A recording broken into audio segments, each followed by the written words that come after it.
ഓർമ്മകളിൽ 1964 പള്ളിയുടെ പണി നടന്നുകൊണ്ടിരിക്കെ പടിഞ്ഞാറ് ഭാഗത്തുള്ള മഖാം എന്ന് വിളിക്കപ്പെടുന്ന ജാറം അതാ കുറെ ചെറുപ്പക്കാരിൽ നിന്ന് പൊളിച്ചു മാറ്റി. കറുസേവ നടത്തി ജമാഅത്ത് ഇസ്ലാമിക്കാര്. എവിടെ? കുറ്റ്യാടിയിൽ. ഞാൻ ചോദിക്കട്ടെ, ആരാണ് അവർക്ക് അതിന് അധികാരം കൊടുത്തത്? അവരുണ്ടാക്കിയ ജാറമാണോ അവർ പൊളിച്ചത്? അന്യന്റെ ജാറം മറ്റൊരാളുണ്ടാക്കിയ സാധനം പൊളിക്കാൻ ഒരു മുസ്ലിമിന് പാടുണ്ടോ? മറ്റൊരാൾ ഉണ്ടാക്കി വെച്ചൊരു വസ്തു പൊളിക്കാൻ ഒരു മുസ്ലിമിന് പാടുണ്ടോ? ചോദ്യം ഒന്ന്. രണ്ടാമത് ഞാൻ ചോദിക്കുന്നത്, ഇന്ത്യ രാജ്യമല്ലേ? ഇന്ത്യ രാജ്യത്ത് എല്ലാവർക്കും ഒരുപോലെ സ്വാതന്ത്ര്യമല്ലേ? ചോദിക്കട്ടെ, അവർ ഭരണാധികാരികളാണോ? ഇത് പൊളിക്കണമെങ്കിൽ അത് വന്നിട്ട് ഇവിടുത്തെ കോടതിയുടെ നിയമപ്രകാരം സുപ്രീം കോടതി വിധിച്ചിട്ടാണോ പൊളിച്ചത്? അല്ല, ഇവിടുത്തെ പോലീസുകാർ വന്നിട്ടാണോ പൊളിച്ചത്? അക്രമ പ്രവർത്തനമല്ലേ? തീവ്രവാദമല്ലേ? ഭീകരവാദമല്ലേ? കുറ്റ്യാടിയിൽ നടന്നതല്ലേ? ജമാഅത്ത് ഇസ്ലാമിയുടെ നേതാവ് ഈ മൊയ്തു മൗലവി കുറ്റ്യാടിയുടെ ഓർമ്മകൾ എന്ന പുസ്തകത്തിൽ എഴുതി വെച്ചതല്ലേ? മുജാഹിദിനോട് ഞാൻ ചോദിക്കുന്നു, എടവണ്ണ, ആ എടവണ്ണയില് മഹാന്മാരെ മഖ്ബറ ഞങ്ങൾ പൊളിച്ചിരിക്കി എന്ന് പറഞ്ഞിട്ട് വിഗ്രഹധ്വംസനം നടത്തിയതല്ലേ നിങ്ങൾ എഴുതി വെച്ചത്? ഞാൻ ചോദിക്കുന്നു, പഴയ ആളുകൾ, നിങ്ങൾ അവരുടെ ഉപ്പാപ്പമാര് ഉണ്ടാക്കി വെച്ച മഖ്ബറ പൊളിക്കാൻ ഇവർക്ക് എന്താണ് അധികാരം? ഞങ്ങൾ തീവ്രവാദികളല്ല, ഞങ്ങൾ ഭീകരവാദികളല്ല എന്ന് മുജാഹിദോ ജമാഅത്ത് ഇസ്ലാമിയോ പറയുന്നുവെങ്കിൽ ഞാൻ ചോദിക്കുന്നു, എടവണ്ണയിലെ മഖ്ബറ നിങ്ങൾ പൊളിച്ചു എന്ന് നിങ്ങൾ എഴുതി വെച്ചത് ഞങ്ങളെ കയ്യിൽ രേഖയുണ്ട്. കുറ്റ്യാടിയിലെ മഖ്ബറ നിങ്ങൾ പൊളിച്ചു എന്ന് ഞങ്ങളെ കയ്യിൽ രേഖയുണ്ട്. ചോദിക്കട്ടെ, ഇത് തീവ്രവാദമല്ലേ? നിയമം കയ്യിലെടുക്കലല്ലേ? മുൻഗാമികൾ ഉണ്ടാക്കി വെച്ച മഖ്ബറ പൊളിക്കാൻ നിങ്ങൾക്ക് എവിടെയാണ് അധികാരം? ഇനി ഞാനൊന്ന് ചോദിക്കട്ടെ, ഇത്തരത്തിലുള്ള അക്രമ പ്രവർത്തനങ്ങൾ നടത്തി സുന്നികളെ അതാ അടിച്ചമർത്തിയൊരു കാലം. അന്ന് SSFന് ശക്തി ഉണ്ടായിരുന്നില്ല, അന്ന് SYSന് ശക്തി ഉണ്ടായിരുന്നില്ല, ഞങ്ങളെ സംഘടനകൾ വളർന്നിരുന്നില്ല. മഹാനായി കെ ഹസൻ മുസ്ലിയാർ അവറുകളും ബഹുമാനപ്പെട്ട ശൈഖുനാ കാന്തപുരം ഉസ്താദും ഒക്കെ നേതൃത്വം കൊടുത്ത് SYS വളർത്തി, SSF വളർത്തി, ശക്തമായ ഒരാദർശ പ്രസ്ഥാനമായി നമ്മുടെ സംഘടന വളർന്നപ്പോൾ ഇപ്പോൾ ഞങ്ങൾ ചോദിക്കട്ടെ, അതാ ജമാഅത്ത് ഇസ്ലാമിക്കാര് തലശ്ശേരിയിൽ 2 ഖബർ പൊളിച്ചു. SSFന്റെ കുട്ടികൾ പറഞ്ഞു, നിങ്ങൾ തന്നെ അത് രണ്ടാമത് നിർമ്മിക്കേണ്ടി വരും. അവസാനം വന്ന് ജമാഅത്ത് ഇസ്ലാമിക്കാര് പ്രബോധനത്തിൽ എഴുതിയത് എന്താണെന്നറിയോ? ഭരണമില്ലാതെ ജാറം പൊളിക്കാൻ പോയാൽ, ഖബർ പൊളിക്കാൻ പോയാൽ സ്വന്തം ഖബറിനുള്ളിൽ പോകേണ്ട ഗതികേടുണ്ടാകും. അങ്ങനെയാണ് സുഹൃത്തുക്കളെ രാഷ്ട്രീയ പാർട്ടി ഉണ്ടാക്കിയത്. ഞാനിത് പറഞ്ഞു വരുന്നത്, രാഷ്ട്രീയ പാർട്ടി ജമാഅത്ത് ഇസ്ലാമിക്ക് ഹലാലാവോ? കാരണം പഴയ കാലത്ത് മൗദൂദി പറഞ്ഞതെന്താ? അതുപോലെ തന്നെ അവരുടെ പുസ്തകത്തിലുള്ളതെന്താ? എന്റെ കുട്ടിക്കാലത്തൊക്കെ ഞാൻ വായിച്ച പുസ്തകത്തിൽ മുഴുവനും പറയുന്നത് എന്താ? അതാ മുസൽമാന്മാരെ സംബന്ധിച്ചിടത്തോളം ഞാനിതാ അവരോട് തുറന്നു പ്രസ്താവിക്കുന്നു, ഈ മതേതര ദേശീയ ജനാധിപത്യം നിങ്ങളെ ഇസ്ലാമിനും ഈമാനിനും കടകവിരുദ്ധമാണ്. നിങ്ങളതിന്റെ കൊടി പിടിക്കാൻ പാടില്ല. നിങ്ങളതിന്റെ കൊടി പിടിക്കുകയോ ആ വ്യവസ്ഥയിൽ നിങ്ങളതാ പങ്കുവഹിക്കുകയോ ചെയ്യുകയാണെങ്കിൽ ദൈവത്തിനെതിരെ രാജ്യദ്രോഹ കൊടി ഉയർത്തലാണെന്ന് IPH പ്രസിദ്ധീകരിച്ച ജമാഅത്ത് ഇസ്ലാമിയുടെ സന്ദേശം എന്ന പുസ്തകത്തിലില്ലേ? അതുപോലെ തന്നെ വോട്ട് ചെയ്യുന്നത് ഹറാമാണെന്ന് IPH പ്രസിദ്ധീകരിച്ച പുസ്തകത്തിലില്ലേ? ചോദിക്കട്ടെ, അതൊക്കെ മാറ്റിയതെപ്പോഴാ? മഖ്ബറ പൊളിക്കണമെങ്കിൽ ഭരണം വേണമെന്ന ചിന്തയിൽ നിന്നല്ലേ? ചോദിക്കട്ടെ, മുജാഹിദുകള് അതാ നാടുകാണിയില്, അതേ നിലമ്പൂരിനടുത്ത് നാടുകാണിയില് രാത്രി സമയത്ത് ആരും കാണാതെ മഖ്ബറ പൊളിച്ചു. കാരണം SSFും SU ഒക്കെ ശക്തിപ്പെട്ട സമയമാണ്. പക്ഷേ പിടിച്ചത് SI തന്നെയാണ് പിടിച്ചത്. ഇവരെ ഈ സമയത്ത് എന്റെ ഇവിടെ കാണുന്നു എന്നുള്ള നിലക്ക് ഞാൻ അന്ന് നിലമ്പൂരിൽ പോയി ഒരു പ്രസംഗം നടത്തിയിട്ടുണ്ട്. ചോദിക്കട്ടെ, അവരെ കൊണ്ട് രണ്ടാമത് ചെയ്യിപ്പിച്ചില്ലേ? ഞാനൊന്ന് ചോദിക്കട്ടെ, ലോകത്ത് ഇസ്ലാമിന്റെ കേന്ദ്രം ഏതാണ്? ഏറ്റവും ബറക്കത്തുള്ള നാട് ഏതാണ്? ബുഖാരി മറിക്കൂ, മക്കയേക്കാൾ ഇരട്ടി ബറക്കത്ത് മദീനക്കാണ്. മക്കയുടെ ഇരട്ടി ബറക്കത്ത് മദീനക്കാണ്. മക്കയിലുള്ളത് കഅബ ശരീഫാണ്. ആ കഅബ ഉണ്ടാകാൻ കാരണക്കാരൻ മദീനയിൽ കിടക്കുന്ന നേതാവാണ്. ബുഖാരിയിൽ കണ്ടോ, മുസ്ലിമിൽ കണ്ടോ? ഹദീസല്ലേ, അല്ലാഹുമ്മ ജഅൽ ബിൽ മദീനതി മിഫൈമാ ജഅൽത ബിമക്കത മിനൽ ബറകാ. എന്റെ ബുറുദയുടെ വിശദീകരണത്തിൽ ഞാനൊക്കെ വിശദമായി പറഞ്ഞിട്ടുണ്ട്. അല്ലാഹുവിന്റെ റസൂൽ സല്ലല്ലാഹു അലൈഹി ദുആ ചെയ്യാണ്, മക്കയിലുള്ള ബറക്കത്തിന്റെ, മക്കയിലുള്ള പുണ്യത്തിന്റെ, മക്കയിലുള്ള ഗുണത്തിന്റെ നേരെ ഡബിൾ ബറക്കത്ത് നീ മദീനയിൽ സ്ഥാപിക്കണേ അല്ലാഹ്. മക്ക ശരീഫിലുള്ളതിന്റെ ഇരട്ടി ബറക്കത്ത് മദീനയിൽ. മുജാഹിദുൽ ജമാഅത്ത് മക്കത്ത് പോയിട്ട് മദീനത്ത് പോകാതെ മടങ്ങി വരുന്നു. സുബ്ഹാനല്ലാഹ്, നിങ്ങളൊന്ന് ആലോചിച്ച് നോക്കൂ സുഹൃത്തുക്കളെ. കൂടുതൽ കിട്ടുന്ന സ്ഥലത്ത് പോകാതെ കൂടുതൽ ബർക്കത്തുള്ള സ്ഥലത്തേക്ക് പോകാതെ മടങ്ങി വരുന്നവരെക്കാൾ വിവരമില്ലാത്തവരാരാ? ജനങ്ങളോട് പറയും ഖുർആനും സുന്നത്തും മുറുകി പിടിക്കണം. മുറുക്കി പിടിച്ചാൽ പോരാ, തുറന്നു നോക്കണം. തുറന്നു നോക്കിയാൽ പോരാ, അറബി മനസ്സിലാക്കണം. അതുപോലെ തന്നെ ഇമാമിങ്ങളെ പിന്തുടർന്ന് മനസ്സിലാക്കണം. അത് മനസ്സിലാക്കാത്തതിനാൽ സർവ്വനട്ടവും പറ്റിപ്പോയി കേട്ടോ. മുജാഹിദിൽ കുടുങ്ങിയവന് നട്ടം പറ്റിപ്പോയി, ജമാഅത്തിൽ കുടുങ്ങിയവന് നട്ടം പറ്റിപ്പോയി, തബ്ലീഗിൽ കുടുങ്ങിയവന് നട്ടം പറ്റിപ്പോയി, കള്ളത്തരീഖത്തിൽ കുടുങ്ങിയവന് നട്ടം പറ്റിപ്പോയി. ഞാനൊരു കാര്യം പറയട്ടെ, ആഖിറത്തിലെത്തിയിട്ട് കൈയടിച്ചിട്ട് കാര്യമില്ല. ഇവിടെ വെച്ച് തന്നെ ചിന്തിച്ചു, ഞാൻ പറഞ്ഞ ഏതെങ്കിലും ഹദീസ് ഇല്ലെന്ന് പറയാൻ കഴിയോ? സുഹൃത്തുക്കളെ, ഞാൻ പറഞ്ഞ ഏതെങ്കിലും ഒരു വിഷയം ഇല്ലെന്ന് പറയാൻ കഴിയോ? അല്ലാഹുമ്മ ജഅൽ ബിൽ മദീനത്തി ളഇഫൈ മാ ബിമക്കത മിനൽ ബറക. മക്കയിലുള്ളതിന്റെ ഇരട്ടി ബർക്കത്ത് മദീനയിൽ കൊടുക്കണേ എന്ന് മുഹമ്മദുർ റസൂലുള്ളാഹി. അല്ലാഹുവിന്റെ റസൂലിന്റെ ദുആക്ക് ഉത്തരം കിട്ടാതിരിക്കോ? ഖുർആനിൽ അല്ലാഹ് പറയുന്നു യസ്തജീബുൽ ലദീന ആമനു വഅമിലുസ് സാലിഹാത്ത്. റസൂലുള്ളാഹിന്റെ ഉത്തരം കിട്ടും, റസൂലുള്ളാഹിക്ക് ഉത്തരം കിട്ടും എന്ന് മാത്രമല്ല ഔലിയാക്കളുടെ ദുആക്ക് ഉത്തരമുണ്ടെന്ന് ഖുർആൻ. പിന്നെ റസൂലുള്ളാഹി സ്വല്ലല്ലാഹു അലൈഹി വസല്ലം കാര്യം പറയണു വയസ്തജീബുൽ ലദീന ആമനു വഅമിലുസ് സാലിഹാത്ത്. ശരിയായ ഈമാനും സൽക്കർമ്മമുള്ളവരുടെ പ്രാർത്ഥനയ്ക്ക് അല്ലാഹു ഉത്തരം നൽകുമെന്ന് ഖുർആൻ. അള്ളാഹുവിന്റെ വാഗ്ദത്തം അള്ളാഹു നിറവേറ്റൂലേ?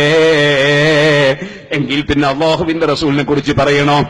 ആ നബി തങ്ങളുടെ ദുആയാണ് മദീനയ്ക്ക് ഇരട്ടി ബറക്കത്ത് നൽകണേ.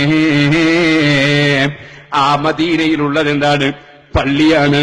ആ പള്ളിയുടെ സമീപത്തുള്ളത് ആരാണ്? നബിതങ്ങളാണ്. നബിതങ്ങൾ കിടക്കുന്ന സ്ഥലത്തുള്ളത് എന്താണ്? പച്ചക്കൊള്ളുബയുള്ള ജാറമാണ്. ആ ജാറത്തിന്റെ ഉള്ളിൽ പിന്നെ ഉള്ളത് ആരാണ്? ഒന്ന് അബൂബക്കറും ഉമർ ഇബ്നുൽ ഖത്താബ് റളിയല്ലാഹു അൻഹുമാ, രണ്ട് ഔലിയാക്കളാണ്. ആ ജാറം ഇന്നും അവിടെ ഇല്ലേ? കുറ്റ്യാടിയിലെ ജാറം പൊളിച്ചാൽ, അതേ എടവണ്ണയിലെ ജാറം പൊളിച്ചാൽ, ഓ സുഫഹാക്കളെ, മദീനത്തെ ജാറം അവിടെ തന്നെ ഇല്ലേ? ആ മദീനത്തെ ജാറം ഇന്നും മുസ്ലിം ലോകം കാണുന്നില്ലേ?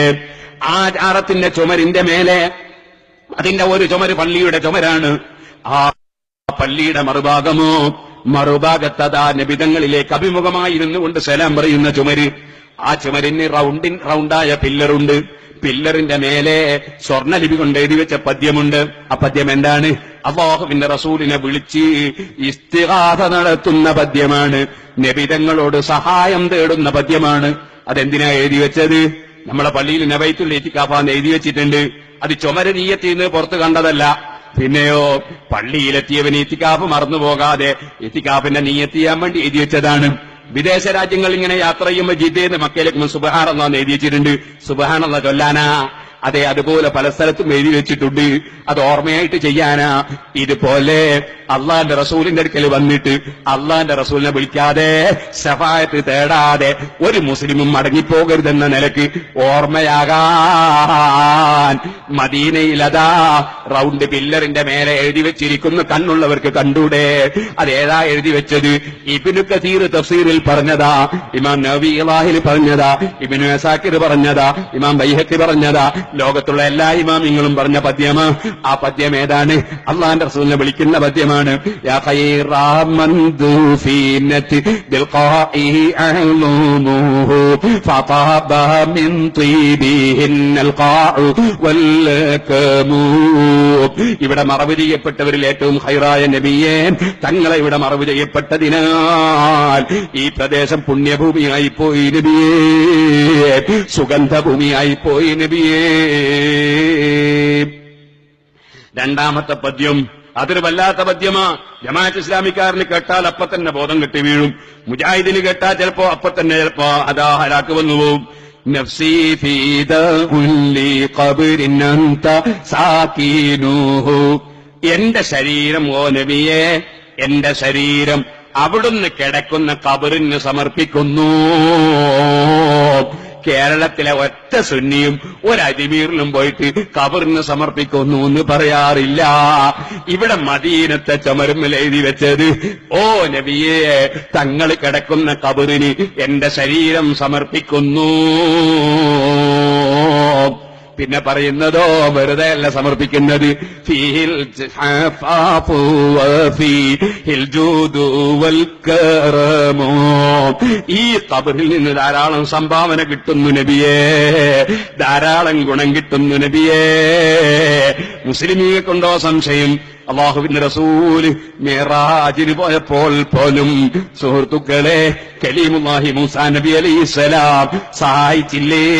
50 നേരത്തെ നിസ്കാരം 5 ചുരുക്കിയിട്ട് 50ന്റെ പ്രതിഫലം 5 ഖിയാമത്ത് നാൾ വരെയുള്ള നമുക്കെല്ലാവർക്കും മൂസാ നബി വാങ്ങി തന്നില്ലേ? അത് ബുഖാരിയിലില്ലേ? അത് മുസ്ലിമിലില്ലേ? അത് നിഷേധിച്ച ഖുർആനിലുമില്ലേ? വലഖദ് ആതൈനാ മൂസൽ കിതാബ ഫലാ തകും ഫീ മിർയത്തിൻ മിൻ ലിഖായിഹി വജഅൽനാഹു ഹുദൻ ലിബനീ ഇസ്രായീൽ. മൂസാ നബിയെ കണ്ടുമുട്ടിയതിൽ സംശയിക്കണ്ടെന്ന് ഖുർആൻ പറഞ്ഞില്ലേ? ആ മൂസാ നബി ഇസ്ലാം ഖബറിൽ നിന്ന് നിസ്കരിക്കുന്നത് ഞാൻ കണ്ടു എന്ന് അല്ലാഹുവിന്റെ റസൂല് പറഞ്ഞില്ലേ? ആ മൂസാ നബി അലൈഹിസ്സലാം 6ാമത്തെ ആകാശത്തിൽ വെച്ച് ലോകത്തുള്ള മുഴുവൻ മുസ്ലിമീങ്ങളെയും സഹായിച്ചില്ലേ? മരിച്ചുപോയാ പിന്നെ സഹായിക്കൂല എന്നുള്ള അന്ധവിശ്വാസം അബൂജഹലിന്റേതല്ലേ? ഈ അബൂജഹലിന്റെ വാദം ഈ കേരളത്തിൽ കൊണ്ടുവന്നിട്ട് എന്തിന് മുസ്ലിമീങ്ങളെ പിഴപ്പിക്കാൻ നടന്നു ജമാഅത്തുകാരൻ? എന്തിന് പിഴപ്പിക്കാൻ നടന്നു മുജാഹിദ്? അതേ സമയത്ത് ഖുർആൻ അറിയുന്ന പണ്ഡിതന്മാരെ നിങ്ങൾക്ക് പരിചയപ്പെടുത്തട്ടെ. ഇമാം ബുഖാരി ഖുർആൻ അറിയുന്ന പണ്ഡിതനല്ലേ? ആ ഇമാം ബുഖാരിയുടെ ഉസ്താദിന്റെ ഉസ്താദല്ലേ ബഹുമാനപ്പെട്ട ഇമാം മാലിക് റളിയല്ലാഹു അൻഹു? ബുഖാരിയിൽ 3 സ്ഥലത്തുണ്ടായ ശബീബ് റളിയല്ലാഹു അൻഹുയുടെ ഹദീസ്. ഏത്? മാകാന യസീദു ഫി റമളാന വലാ ഫി ഗൈരിഹി അലാ 11 റക്അ. റമളാനിലും അല്ലാത്തപ്പോഴും അല്ലാഹുവിന്റെ റസൂൽ 11 വർദ്ധിപ്പിച്ചിട്ടില്ല. ഏത് ബുദ്ധിയുള്ളവരും കേൾക്കുമ്പോൾ തന്നെ മനസ്സിലായി. റമളാനിലും അല്ലാത്തപ്പോഴും വർദ്ധിപ്പിച്ചിട്ടില്ല എന്ന് പറയുമ്പോൾ റമളാനിൽ മാത്രമുള്ള തറാവീഹ് നിസ്കാരത്തെ കുറിച്ച് അല്ലാതെ മനസ്സിലായി. ഏത് ബുദ്ധിയുള്ളവരും മനസ്സിലാവുന്നു. അത് തിരിയാത്തൊരു ബുദ്ധി ഇല്ലാതെ തന്നെ പറയണം. മാകാന യസീദു ഫി റമളാന വലാ ഫി ഗൈരിഹി അലാ 11 റക്അ. അല്ലാഹുവിന്റെ റസൂലിന്റെ തഹജ്ജുദും വിത്റും ഒന്നാണെന്ന് ഇബ്നു തൈമിയ്യ പറഞ്ഞില്ലേ? ആ വിത്ർ നിസ്കാരത്തിന് 11 റക്അത്തിനേക്കാ കൂട്ടിയിട്ടില്ല എന്ന് ആയിഷ ബീവി പറയാണ്. ആ ഹദീസ് ഇമാം ബുഖാരിക്ക് പറഞ്ഞുകൊടുത്ത ഉസ്താദ് ആരാ? പറഞ്ഞുകൊടുത്ത ഉസ്താദുമാര് മുഴുവനും മാലിക് ഇമാമിന്റെ ശിഷ്യന്മാര്. അവർക്ക് പറഞ്ഞുകൊടുത്തോ മാലിക് ഇമാമ്. ആ മാലിക് ഇമാമ് മുവത്തയിലെ ഹദീസ് രേഖപ്പെടുത്തിയത് എവിടെയാ? അബ്വാബുൽ വിത്രി, വിത്റിന്റെ അധ്യായത്തിലാ. കാരണം അത് വിത്റിനെ കുറിച്ചാണ് ലോകത്തുള്ള എല്ലാ ഇമാമിങ്ങൾക്കും അറിയാം. സുഹൃത്തുക്കളെ, അതുകൊണ്ട് തന്നെ 4 മദ്ഹബിന്റെ ഇമാമിങ്ങളും തറാവീഹ് 20 പഠിപ്പിച്ചത്. 4 മദ്ഹബിന്റെ ഇമാമിങ്ങളും 20 റക്അത്ത് തറാവീഹ്, 20ൽ കുറഞ്ഞ തറാവീഹ് ആരും പറഞ്ഞിട്ടില്ല. എന്നാൽ അതാ മക്കയിലും മദീനയിലും ഇക്കഴിഞ്ഞ റമദാനിലടക്കം തറാവീഹ് 20 തന്നെ. ഈ മുസ്ലിം കൂട്ടായ്മയെ കുറ്റ്യാടിയിൽ ചോദ്യം ചെയ്തില്ലേ? ഇതിനെ അടവണ്ണയിൽ ചോദ്യം ചെയ്തില്ലേ? പുളിക്കലിൽ ചോദ്യം ചെയ്തില്ലേ? മക്കയിലേക്ക് തിരിഞ്ഞ് നിസ്കരിക്കുന്ന ഇവര് മക്കയിൽ നടക്കുന്ന 20 റക്അത്തിനെ ചോദ്യം ചെയ്തില്ലേ? 4 ഇമാമിങ്ങളും പഠിപ്പിച്ചതിനെ ചോദ്യം ചെയ്തില്ലേ? എന്നാ സുഹൃത്തുക്കളെ, ആ മാലിക് ഇമാമാണ് ഈ ഹദീസ് പഠിപ്പിച്ചു കൊടുത്തത് എല്ലാവർക്കും. മാലിക് ഇമാമിൽ നിന്നല്ലാതെ ഒരു മുസ്ലിമിനോ അബൂദാബിനോ തിരുമതിക്കോ ഒരാൾക്കും ആ ഹദീസ് കിട്ടിയിട്ടില്ല കേട്ടോ. മാലിക് ഇമാം പറയുന്നത് വിത്റിനെ കുറിച്ചാണ്. ആ മാലിക് ഇമാം അള്ളാന്റെ റസൂലിന്റെ ജാറത്തിങ്കിൽ നിൽക്കുകയാണ്. അബൂ ജാഫറുൽ മൻസൂർ എന്ന് പറയുന്ന ഗവർണർ വരികയാണ്. അവിടുന്ന് ഒരൽപ്പം ഉറക്ക ശബ്ദിക്കുകയാണ്. അതാ മാലിക് ഇമാമിന് രാഷ്ട്രീയക്കാര് തെറ്റ് പറഞ്ഞ നോക്കി നിൽക്കാൻ കഴിയൂല കേട്ടോ. സുന്നത്ത് ജമാഅത്തിന്റെ ആലിമീങ്ങൾ അങ്ങനെയാ. അപ്പോൾ പിന്നെ രാഷ്ട്രീയക്കാർക്ക് അവര് പറയും പോലെ നടക്കുന്ന ജമാഅത്ത് ഉണ്ടാക്കിയിട്ട് അവര് പറയും പോലെ നടക്കുന്ന പണ്ഡിത സഭ ഉണ്ടാക്കിയിട്ട് സുന്നത്ത് ജമാഅത്ത് പറയുന്ന പണ്ഡിതന്മാരെ അതാ രാഷ്ട്രീയക്കാർ അവർക്കങ്ങ് അടക്കിയിരുത്തിക്കളയാമെന്ന് തോന്നിയാൽ അതേ സുന്നത്ത് ജമാഅത്തിനെതിരെ അവസാനത്തെ തുള്ളി രക്തം വരെ പോരാടുമെന്ന് പറഞ്ഞാൽ അത് പറയാത്തൊരു സാഹചര്യം കേരളത്തിൽ ഉണ്ടാക്കിയിട്ടല്ലാതെ അടങ്ങിയിരിക്കൂല കേട്ടോ. സുന്നത്ത് ജമാഅത്ത് അതാണത്വത്തോടെ പറഞ്ഞതാ പഴയകാല പണ്ഡിതന്മാരെ ചരിത്രം. മഹാനായ മാലിക് ഇമാം റളിയല്ലാഹു അൻഹു പറയുന്നു, ഭരണാധികാരി ശബ്ദം കുറക്ക്. ഇത് അല്ലാഹുവിന്റെ റസൂലിന്റെ ഹദ്റത്താ. ഹുർമത്തുഹു മയ്യിതൻ കഹുർമതിഹി ഹയ്യാ. ജീവിതകാലവും വഫാത്തിന്റെ ശേഷവും വ്യത്യാസമില്ല. ഖുർആൻ പറഞ്ഞിട്ട് തങ്ങളെ മുന്നിൽ ശബ്ദം ഉയർത്താൻ പാടില്ല. ഫസ്തകാന ലഹാ അബൂ ജഅഫർ. ആ ഭരണാധികാരി അച്ചടക്കം കാണിക്കുന്നു, മാലിക് ഇമാമിന്റെ ഉപദേശം സ്വീകരിക്കുന്നു. സുബ്ഹാനല്ലാഹ്. എന്നിട്ട് ചോദിക്കുന്നല്ല, മാലിക് ഇമാം തങ്ങളെ, ഞാൻ ഇവിടെ സിയാറത്ത് ചെയ്യുമ്പോ അള്ളാഹുവിനോട് ദുആ നടത്തുമ്പോ ഞാൻ ഖിബ്ലക്ക് തിരിഞ്ഞിട്ടാണോ നിൽക്കേണ്ടത്, അല്ല റസൂലുള്ളാഹിനെ കൊള്ള തിരിഞ്ഞിട്ടോ നിൽക്കേണ്ടത്? അസ്തഖ്ബിലുൽ ഖിബ്ലത അദ്ഉ അം അസ്തഖ്ബിലു റസൂലുള്ളാഹി. മാലിക് ഇമാമിന്റെ ചോദ്യം, ഫലിമ തസ്രിഫു വജ്ഹക അൻഹു, ആ റസൂലുള്ളാഹിനെയും വിട്ട് നിങ്ങൾ എങ്ങോട്ട് എന്തിനു തിരിക്കണം? അല്ലാഹുവിന്റെ റസൂലിലേക്ക് തിരിക്കാതെ വേറൊരു ഭാഗത്തേക്ക് നിങ്ങൾ എന്തിനു തിരിക്കണം? വഹുവ വസീലതുക വവസീലതു അബീക ആദം വഹുവ വസീലതു അബീക യൗമൽ ഖിയാമ. അന്ത്യനാളിൽ നിങ്ങളുടെയും നിങ്ങളൊപ്പാപ്പ ആദം നബിയുടെയും ഇടയാളനല്ലേ. നാദാപുരം ഗണ്ണത്തില് ഞാനിത് വിശദമായി പറഞ്ഞു, തീർത്തും പറഞ്ഞു. രണ്ടാമത്തെ പ്രസംഗത്തില് ഞാൻ അത് ചുരുക്കി പറഞ്ഞു. മൗലവി എന്ത് ചെയ്തു എന്നറിയോ? മൗലവി ആദ്യത്തെ പ്രസംഗത്തിൽ തീർത്തും പറഞ്ഞ അവിടെ മൂടി വെച്ചു. രണ്ടാമത്തെ പ്രസംഗം ചുരുക്കി പറഞ്ഞതിന്റെ ഒരു ഭാഗം എടുത്തിട്ട് കേൾവി പേരോട് കിതാബിൽ നിന്ന് കട്ടു എന്ന് പറഞ്ഞു. ഞാനല്ല കട്ടത് മൗലവിയ. സുഹൃത്തുക്കളെ, ഞാൻ പറഞ്ഞു വരുന്നത് എന്റെ അതേ പ്രസംഗത്തിന്റെ നേരെ മുമ്പത്തെ പ്രസംഗത്തിൽ ഞാൻ വിശദമായി അത് പറഞ്ഞിട്ടുണ്ട്. ഇസ്തിഗാസയും ഇമാമികളും എന്ന എന്റെ പ്രസംഗത്തിന്റെ സിഡിയും അതിന്റെ മുമ്പത്തെ സിഡിയും ഒക്കെ ഒന്ന് കേട്ടു നോക്കൂ. ഞാൻ പറഞ്ഞു വന്നത്, അപ്പൊ ഇമാം മാലിക് റളിയല്ലാഹു അൻഹു പറയാണ്, അതുകൊണ്ട് നിങ്ങൾ വേറൊരുത്തലേക്കും ചെയ്യേണ്ട വലിസ്തഖ്ബിൽഹു, നിങ്ങൾ റസൂലുള്ളാഹിനെ കൊള്ള തന്നെ തിരിഞ്ഞു നിന്നോ. വസ്തശ്രീ ബിഹി, എന്റെ നബിതങ്ങളോട് ശഫാഅത്ത് തേടിക്കോ, റെക്കമെന്റ് തേടിക്കോ.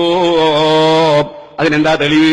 മാലിക് ഇമാം പറയാണ്, വഖദ് ഖാല തആല, അല്ലാഹ് പറഞ്ഞിട്ടുണ്ട് ഭരണാധികാരി, വലൗ അന്നഹും യളമൂ അൻഫുസഹും അല്ലായ, അതെ അല്ലാഹ് ഖുർആനിൽ പറയുന്നത്, തെറ്റ് വന്നുപോയവർ നബിതങ്ങളെ സമീപിച്ചിട്ട് അള്ളാഹുവിനോട് അവർ പൊറുക്കലിനെ ചോദിക്കുകയും നബിതങ്ങളോട് സങ്കടം പറയുകയും നബിതങ്ങളോട് റെക്കമെന്റ് ആവശ്യപ്പെടുകയും എന്നിട്ട് അള്ളാഹുവിന്റെ റസൂൽ അവർക്ക് വേണ്ടി റെക്കമെന്റ് ചെയ്യുകയുമായാൽ അള്ളാഹ് പുറത്തു കൊടുക്കുമെന്ന് അറിയിക്കുന്ന ആയത്ത് ഖുർആനിലുണ്ട്. ഭരണാധികാരി, ഈ ആയത്തിന് ഞാൻ എന്റെ വകയിൽ അർത്ഥം പറഞ്ഞതല്ല, ഇബ്നു കസീർ പറഞ്ഞ തഫ്സീർ അനുസരിച്ചാണ് അർത്ഥം പറഞ്ഞത്.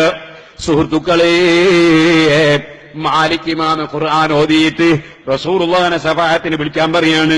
റസൂലുള്ളാഹിനെ ശഫാഅത്തിന് വിളിച്ച മുസ്ലിം കാഫിറാണെന്ന് IPH പുസ്തകത്തിൽ പരലോകം ഖുർആനിൽ TK അബ്ദുള്ള മൗലവി പറയുകയാണ്. അതെ, അല്ലാത്തോലെ വിളിച്ച് പ്രാർത്ഥിച്ച കാഫിർ എന്ന് പറഞ്ഞിട്ട് ഇസ്തിഗാസ ചെയ്യുന്നവന് കാഫിറാക്കാൻ ശ്രമിക്കുകയാണ്. ചോദിക്കട്ടെ, മുസ്ലിമീങ്ങളെ എന്തിന് കാഫിറാക്കണം ജമാഅത്തുകാരാ? എന്തിന് മുസ്ലിമീങ്ങളെ കാഫിറാക്കണം മുജാഹിദേ? മുസ്ലിം ബഹുഭൂരിപക്ഷ കാഫിറാക്കിയിട്ട് നിങ്ങൾക്ക് എന്താ നേടാനുള്ളത്? അപ്പൊ ഖുർആൻ പഠിപ്പിച്ചത് എന്താണ്? ഹദീസ് പഠിപ്പിച്ചത് എന്താണ്? അല്ലാഹുവിന്റെ റസൂലിനോട് ശഫാഅത്ത് തേടണമെന്നാണ്. ഇനി ഒന്നുകൂടി പറയട്ടെ, മഖ്ബറയ്ക്ക് വലിയ ബഹുമാനമുണ്ടെന്ന് പഠിപ്പിച്ചത് ആരാ? അല്ലാഹുവിന്റെ റസൂൽ പറഞ്ഞ അൽ ഖബ്റു റൗളത്തും മിൻ റിയാദിൽ ജന്ന, മഹാന്മാരുടെ ഖബർ സ്വർഗ്ഗത്തോട്ടമാണെന്ന് മുഹമ്മദ് റസൂലുള്ളാഹി. സ്വർഗ്ഗത്തിന് ബഹുമാനമുണ്ടോ ഇല്ലേ? പറയട്ടെ മൗലൈമാര്, സ്വർഗ്ഗത്തിന് ബഹുമാനമുണ്ടോ ഇല്ലേ? സ്വർഗ്ഗത്തിനെ ബഹുമാനിക്കണോ വേണ്ടേ? പറയട്ടെ മൗലൈമാര്. അൽ ഖബ്റു റൗളത്തും മിൻ റിയാദിൽ ജന്ന, മഹാന്മാരുടെ ഖബർ സ്വർഗ്ഗത്തോട്ടമാണെന്ന് മുഹമ്മദ് റസൂലുള്ളാഹി. എന്നാ റസൂലുള്ളാഹിന്റെ ഖബറോ? അവിടുന്ന് അതാ ഇമാം ബുഖാരി സഹീഹുൽ ബുഖാരിയിൽ ഒരു അധ്യായം കൊടുക്കുകയാണ്, ബാബു ഫളീലി മാ ബൈനൽ ഖബ്രി വൽ മിൻബരി. അള്ളാന്റെ റസൂലിന്റെ ഖബറിന്റെയും അള്ളാന്റെ റസൂലിന്റെ മിമ്പറിന്റെയും ഇടയ്ക്കുള്ള സ്ഥലത്തിന്റെ ബഹുമാനം പറയുന്ന അധ്യായം. കാരണം എന്റെ അവിടുത്തെ ഖബറിന് മാത്രമല്ല ബഹുമാനം, ജാറത്തിന് മാത്രമല്ല ബഹുമാനം, ജാറത്തിന്റെ പരിസരങ്ങളും സ്വർഗ്ഗത്തോട്ടമാണ്. ഹദീസ് ഉദ്ധരിക്കുന്ന ഇമാം ബുഖാരി, മാ ബൈന ബൈതി വ മിൻബരി റൗളത്തും മിൻ റിയാദിൽ ജന്ന. എന്റെ പാർപ്പിടത്തിന്റെയും എന്റെ മിമ്പറിന്റെയും ഇടയിലുള്ള സ്ഥലം, അതേത് പാർപ്പിടമാ? നബി സല്ലല്ലാഹു അലൈഹി വസല്ലമക്ക് ധാരാളം ഭാര്യമാരുണ്ട്, അവിടെയെല്ലാം പാർപ്പിടവുമുണ്ട്. പക്ഷേ ഒരു പാർപ്പിടമാണ് അതുകൊണ്ട് ഉദ്ദേശം. അവിടുന്ന് വഫാത്തിന്റെ ശേഷം പാർക്കുന്ന പാർപ്പിടം, അത് ആയിഷ ബീവിയുടെ റൂമാണ് കേട്ടോ. ആ പാർപ്പിടത്തിന്റെയും മിമ്പറിന്റെയും ഇടയ്ക്കുള്ള സ്ഥലം, അതാണ് ഇമാം ബുഖാരി, ബുദ്ധിമാനായ ഇമാം ബുഖാരി ബാബു ഫളീലി മാ ബൈനൽ ഖബ്രി വൽ മിൻബരി എന്ന അധ്യായം കൊടുത്തത്. ഖബറിന്റെയും മിമ്പറിന്റെയും ഇടയ്ക്കുള്ള സ്ഥലത്തിന്റെ ബഹുമാനം പറയുന്ന അധ്യായം. ഹദീസ് കൊണ്ടുവരുന്നു സ്വർഗ്ഗത്തോട്ടമാണ്. അപ്പൊ ഖബർ മാത്രമല്ല, ഖബറിന്റെ പരിസരം സ്വർഗ്ഗത്തോട്ടമാണ്. സുഹൃത്തുക്കളെ, ഇനിയൊന്ന് കേൾക്കണോ നിങ്ങൾക്ക്? ഖബറിന്റെ സമീപത്ത് പോകാൻ പഠിപ്പിച്ചതാരാ? മുഹമ്മദ് റസൂലുള്ളാഹി. പോകുന്നു ഖബറിന്റെ അടുക്കല്, ഖബറിലുള്ളവരെ വിളിക്കാൻ പഠിപ്പിച്ചതാരാ? നബി തങ്ങൾ പോയി വിളിക്കുന്നു, അസ്സലാമു അലൈക്കും യാ അഹ്ലൽ ഖുബൂർ, ഖബറാളികളെ വിളിച്ച് പഠിപ്പിച്ചേ നബി സല്ലല്ലാഹു അലൈഹി വസല്ലം തങ്ങളാ. എന്നിട്ട് അള്ളാന്റെ റസൂല് ജീവിതകാലത്ത് സംസാരിക്കുന്നത് പോലെ തന്നെ ഒരു മാറ്റവുമില്ലാതെ സംസാരിക്കുന്നു. അതേ ഇൻഷാ അല്ലാഹു ബിക്കും ലാഹിഖൂൻ, ഇൻഷാ അല്ലാഹ് ഞങ്ങളും വരുന്നുണ്ട്. നമ്മൾ സാധാരണ പറയില്ല അടുത്ത പ്ലെയിനിൽ ഞാനും ഉണ്ട്. ഇന്നിപ്പോൾ ഈ സദസ്സിൽ വന്നപ്പോ നമ്മളെ സാരി പറഞ്ഞു നാളെ ഞാൻ ദുബായിലേക്കുണ്ട്, അവന് മറ്റന്നാൾ ഞാനും ഉണ്ട്. സഹോദരന്മാരെ, അതുപോലെ ഖബറിലുള്ളവരോട് പറയാണ് ഇൻഷാ അല്ലാഹു ബിക്കും ലാഹിഖൂൻ, ഇൻഷാ അല്ലാഹ് ഞങ്ങളും വരുന്നുണ്ട്. ജീവിതകാലത്ത് പറയുമ്പോൾ തന്നെ മരിച്ചവരോട് പറയാൻ പഠിപ്പിച്ചത് റസൂലുള്ളാഹല്ലേ. അത് കഴിഞ്ഞിട്ടോ അല്ലാഹുവിന്റെ റസൂലിന്റെ ദുആ മുജാഹിദ് പറയുന്നു, ജമാഅത്തുകാർ പറയുന്നു, ഖബറിൽ നദാ മഖ്ബറിന്റെ അടുത്തേക്ക് യാത്ര ചെയ്യാൻ പറ്റൂല. ഖബർ സിയാറത്തിന് കുഴപ്പമില്ല, പക്ഷേ ഖബർ സിയാറത്ത് ചെയ്യാൻ വേണ്ടി യാത്ര ചെയ്യാൻ പാടില്ല. അപ്പൊ ഖബർ ഇങ്ങോട്ട് വന്നാൽ സിയാറത്ത് ചെയ്യാൻ അല്ലാത്തൊരു ബുദ്ധി തന്നെ. നിങ്ങളൊന്ന് ആലോചിച്ച് നോക്ക്, ഖബർ സിയാറത്ത് ചെയ്യാൻ വേണ്ടി യാത്ര ചെയ്യാൻ പറ്റൂല, ഖബർ സിയാറത്തിന് കുഴപ്പമില്ല. പക്ഷേ അവരെന്നെ പിന്നെ ഒന്നും കൂടി കൂട്ടിക്കൊടുത്തവിടെ ഖബർ സിയാറത്ത് ചെയ്യുമ്പോ ഖബറിലുള്ളവർക്ക് വേണ്ടി പ്രാർത്ഥിക്കാം, നമ്മക്ക് വേണ്ടി പ്രാർത്ഥിക്കാൻ പറ്റൂല. ആര് പഠിപ്പിച്ചതാണത്? ഏത് ഇബ്ലീസാണ് പഠിപ്പിച്ചത്? അഷ്റഫുൽ ഖൽഖ് സല്ലല്ലാഹു അലൈഹി വസല്ലം ഞങ്ങളുടെ നേതാവ് ആ റസൂലുള്ളാഹി അങ്ങക്ക് പഠിപ്പിച്ചത് എന്താ? ഖബറിന്റെ സമീപത്ത് എന്നിട്ട് നബിതങ്ങള് ഖബറിലുള്ളവരെ വിളിച്ചിട്ട് വിളിച്ചതിന് ശേഷം അവിടുന്ന് അല്ലാഹുവിനോട് പ്രാർത്ഥിക്കുന്നു. ഗഫറല്ലാഹു ലനാ വലക്കും യഗ്ഫിറുല്ലാഹു ലനാ വലക്കും, നമ്മക്കും അല്ലാഹു പുറത്തു തരട്ടെ, നിങ്ങൾക്കും അല്ലാഹു പുറത്തു തരട്ടെ.